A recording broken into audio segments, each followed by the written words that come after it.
Hello friends, हम science school में आपका स्वागत है। आज मैं लेके आई हूँ क्लास 9th के चैप्टर 4 के अति लघु प्रश्नों को लेकर के। और जो भी स्टूडेंट्स यानी कि 9th यानी कि फर्स्ट, सेकंड और थर्ड चैप्टर को आप लोगों ने नहीं दिखाया है, हमने इसका प्लेलिस्ट बना लिया है, आप उसको देखना मत भूलिएगा।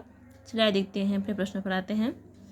देखिए, हमारा पहला जो प्रश्न है कि अर्थव्यवस्था क्या है। तो देखिए, इसका आंसर होगा कि परिवार के आय व्यय पर नियंत्रण रखने हेतु धन का रचनात्मक कार्यों में व्यय की व्यवस्था ही हमारी अर्थव्यवस्था कहलाती है। अब देखिए, अब उसके बाद हमारा आता है अगला क्वेश्चन कि आय प्राप्त करने का मुख्य उद्देश्य क्या है। तो इसका आंसर हो जाएगा कि परिवार की आवश्यकताओं तथा निर्धारित लक्ष्यों की पूर्ति के लिए धनार्जन करना ही आय प्राप्त करने का उद्देश्य है। कि व्यय किसे कहते हैं। परिवार की आय को आवश्यकता पड़ने पर खर्च करने को ही व्यय कहलाता है। व्यय मतलब क्या होता है? खर्च करना, यानी जब भी आवश्यकता पड़ेगी परिवार को, जब वो खर्च करेगा तो हमारा क्या कहलाएगा? व्यय।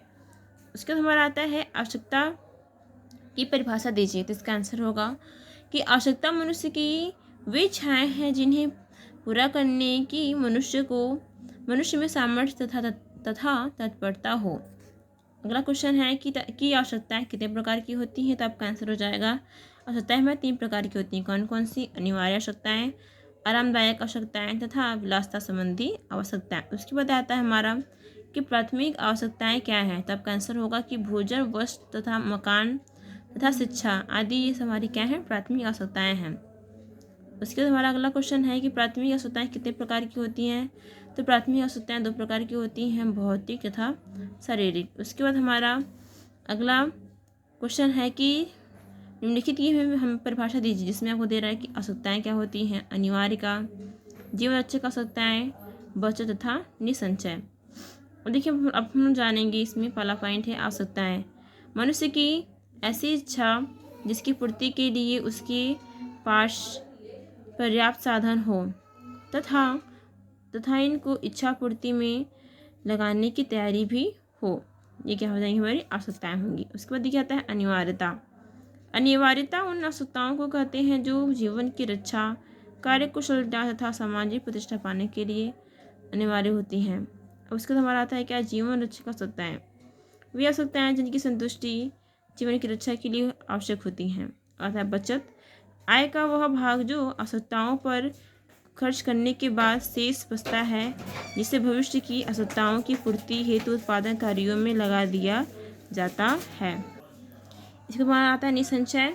आय का वह भाग जो आवश्यकताओं की पूर्ति के बाद शेष बचता है, किंतु जिसे इस प्रकार संचित किया जाता है कि उसे किसी भी उपभोग कार्य में सहायता नहीं मिलती, चाहे उसे भविष्य में अत्यंत आवश्यकताएं कार्य के लिए प्रयोग में ही क्यों न लाया जाए।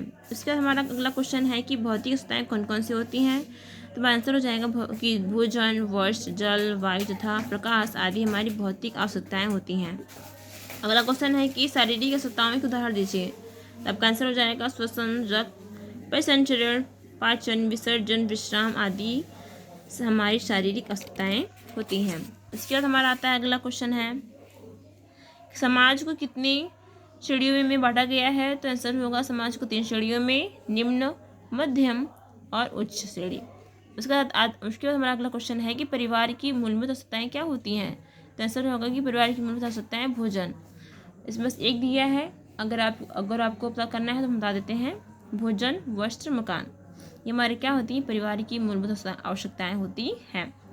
इसके बाद आता है हमारा क्या? आय की आवश्यकताएं किन की बातों पर निर्भर करती है। तो हमारा आंसर हो जाएगा कि आय की आवश्यकताएं 2 बातों पर निर्भर करती हैं। इसमें क्या? रहन सहन का स्तर तथा परिवार के सदस्यों की संख्या। इसमें हमारा आता है कि समाज में रहने वाले लोगों की श्रेणियाँ बताइए। तब का आंसर हो जाएगा कि सामान्यतः परिवार में 3 श्रेणियाँ रहते हैं, उच्च, मध्यम तथा निम्न। अब अगला क्वेश्चन है कि एक ऐसा सिद्धांत बताइए जिस पर कुशल अर्थव्यवस्था निर्भर करती है। तो आपका आंसर हो जाएगा कि कुशल अर्थव्यवस्था के लिए सबसे महत्वपूर्ण सिद्धांत है आय को उचित आवश्यकताओं की पूर्ति पर योजनाबद्ध तरीके से व्यय कर भविष्य के लिए बचत करना। अब इसका देखिए, हमारा सबसे लास्ट क्वेश्चन है इसमें कि आवश्यकता की पूर्ति के कारण बताइए। तो आपका आंसर हो जाएगा कि आवश्यकताओं की पूर्ति परिपूर्ति पर ही मानव जीवन का अस्तित्व व सुख निर्भर करता है। संसार में जन्म लेने के क्षण से मृत्यु पर्यंत परिवार का प्रत्येक सदस्य भिन्न भिन्न आवश्यकताओं का अनुभव करता है। उसे अपनी आवश्यकताओं की पूर्ति में से सुख व संतोष प्राप्त होता है और अपूर्ण रहने का कष्ट मिलता है। चलिए आपसे मिलते हैं नेक्स्ट वीडियो में। अगर आपको वीडियो अच्छी लगी हो और अगर आप चैनल पर नए हैं तो प्लीज़ लाइक सब्सक्राइब करना मत भूलिएगा। Thank you.